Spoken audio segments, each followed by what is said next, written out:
Hey y'all, it's Chinese here. As some of you know, I'm an actress and independent filmmaker. I've been doing filmmaking since officially 2004. I have three films that I produced. Journey of the Heart was my first film.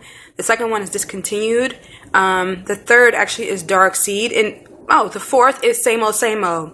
They all they're all relationship films. They deal with redemption, forgiveness, reconciliation, and new start. So anyway, I wanted to just share some knowledge with you. I just wrapped my first comedy co-written film titled Same Old Same Old. I'm really excited about it. My co-star is Michael Alexis Palmer. And I want to talk about cinematography, okay, principal photography. As a director-producer, which I was on Same Old Same Old, when you work with a cinematographer or principal photographer, you need to look at their body of work, right? Varied body of work. You need to see how well they photograph people and objects. You need to make sure that they follow your storyboard, which is basically stick figures of a close-up, a medium, or a wide shot, or a long shot of the individuals in the film, right? So it's just a diagram to keep track of the shots that you want to capture before you wrap the film. And then this way, the cinematographer or principal photographer can refer to that storyboard. That way you will stay on track. And because as a director, and I usually act in most of my films, you can forget. And if you don't have a PA, a production assistant, then you can get caught up in your scene work and you'll forget. And then once it's wrapped, then you have to do a reshoot, which you have to do sometimes anyway because of the weather or because the sound quality wasn't right or the lighting wasn't adequate. So just make sure that you, again, look at the cinematographer's body of work on camera. If they have a reel, make sure that they pay attention to your storyboard and follow your storyboard.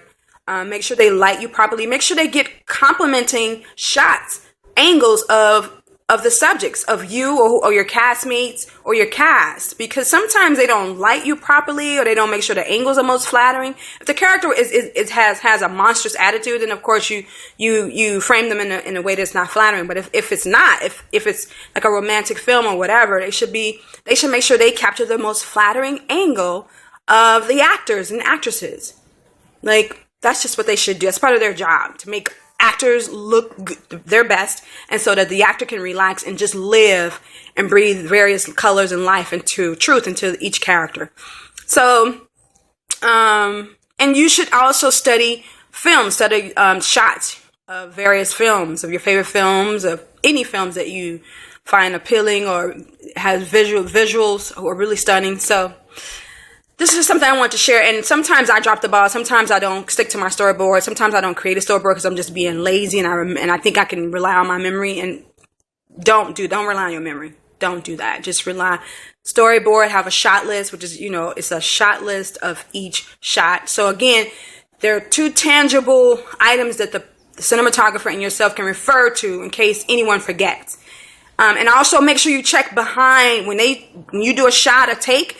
Look at the cinematographer's work so you know that they're capturing what you need them to capture. Otherwise, you get home and you're like, oh, snap. They didn't capture all of the subject or all of the items that I needed. The framing was off. So I hope this is helpful. A lot of people share with me, so I'm just sharing with you. So overall, my films look really, really beautiful, and I'm really happy with them. But just be aware of your shots. And make sure the person that's on your team cares just as much about a beautiful looking shot and framing as much as you do. I mean, they can't have the same love because they didn't create it, but you get what I'm trying to say.